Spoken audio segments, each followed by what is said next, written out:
A fighter's career can occasionally be greatly aided by switching weight classes, particularly if they have hit a rough patch. However, relocating within a division does not ensure that your issues will be resolved. Without further ado, let's look at 10 boxers that lost right away after switching weight classes, listed in no particular sequence. Number 10. Cody Garbrandt, flyweight.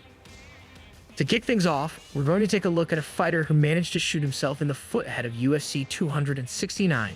Sure, Cody Garbrandt's legacy is undoubtedly set in stone after winning the bantamweight title with a stellar performance against Dominic Cruz.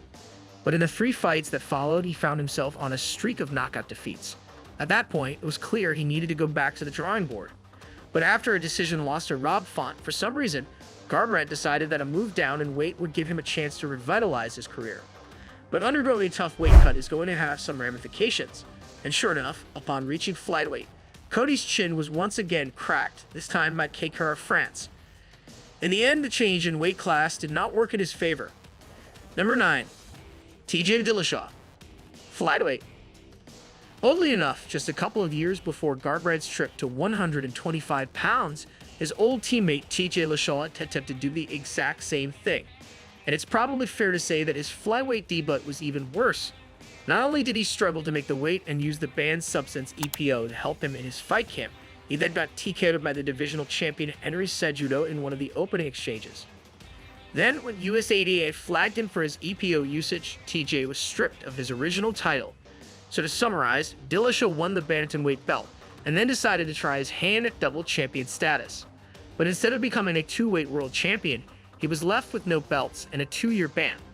Number 8. Conor McGregor, welterweight. Conor McGregor was on top of the world at the start of 2016 as the newly crowned featherweight champion thanks to a 13-second knockout of Jose Aldo. Conor was given the opportunity to challenge Rafael dos Anjos for his lightweight belt. But of course, the fight never materialized, and instead of going up to 155 pounds, McGregor jumped all the way up to welterweight, making his divisional debut against Nate Diaz, a short-notice replacement that wasn't really expected to serve as a major threat. Unfortunately for Conor, he didn't realize just how durable the larger fighters could be, and his overconfidence in his power would prove to be his downfall. After Nate was able to weather the early storm, he came on strong in the second round and submitted the featherweight champion with a rear naked choke. A life-changing victory for Nathan Diaz and a harsh lesson for Conor McGregor. Number 7. Luke Rockhold, light heavyweight. The whole idea of moving up in weight for endurance reasons is a double-edged sword. Sure, you might benefit from not having to lose as many pounds during fight week, and there's enough evidence out there to suggest that your chin can really benefit from that. But the guys in the heavier weight classes also hit harder, so there's that to keep in mind. And Luke Rockhold was given a major reality check when he tried to move up to the light heavyweight division, following a few losses at 185 pounds. And although we didn't know it at the time, his opponent, Jan Blachowicz, was in the process of unlocking his championship potential. And in the second round of their UFC 239 matchup, he caught Rockel with a vicious left hand, producing one of the most brutal knockouts you'll ever see. Rockel would then disappear from the sport for over 3 years before making his return to middleweight. Number 6. Chris Weidman, light heavyweight. Like Luke Rockhold, Chris Weidman at one point in time was one of the finest middleweight fighters on the planet. But like his former rival, when he did lose his title, he fell on some pretty hard times. 4 knockout losses and 5 fights were enough to make the All-American consider a divisional switch-up. But Weidman's name value saw him inserted directly into the top 10, with a matchup against Dominic Reyes at first debut. This was the very same Dominic Reyes that would go on to give John Jones the fight of his life in his next appearance. And unfortunately, it didn't take him long to get Weidman out of there.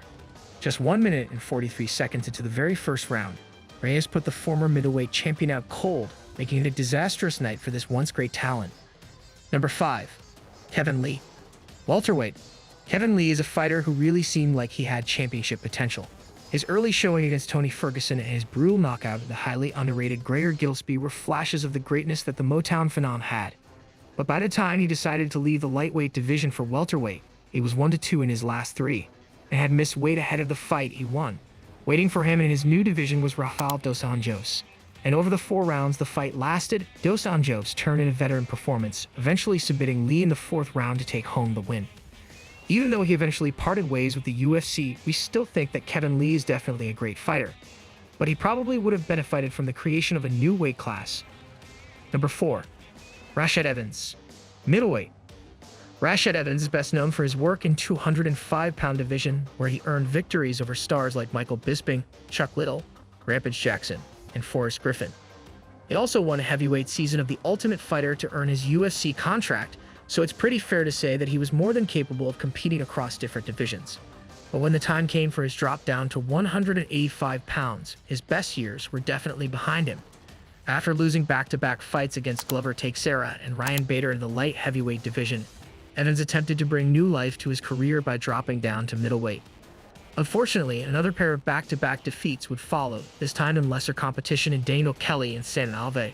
By this point, it was clear that this former champion was far past his prime, and he eventually left the UFC in 2018. Number 3. Max Holloway. Lightweight. By the time Max Holloway decided to move up to the lightweight division, he was quickly becoming one of the pound-for-pound best. In his last 3, he had thoroughly dominated Brian Ortega and earned back-to-back finishes over Jose Aldo.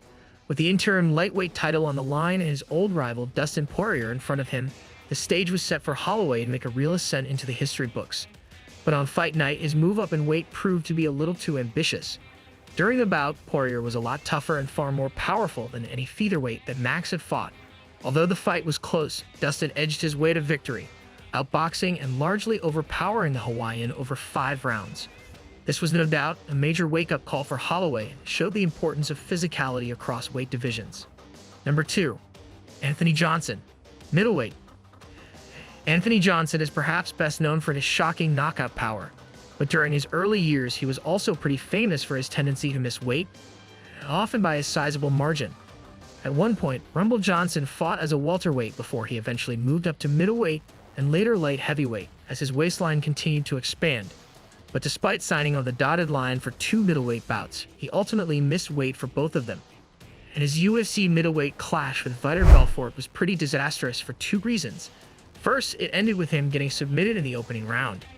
But it also served as the last straw for Dana White, and he proceeded to cut Johnson from the UFC before welcoming him back several years later. Luckily, he found a new home in World Series of Fighting and found success in both the heavyweight and light heavyweight divisions. Number 1.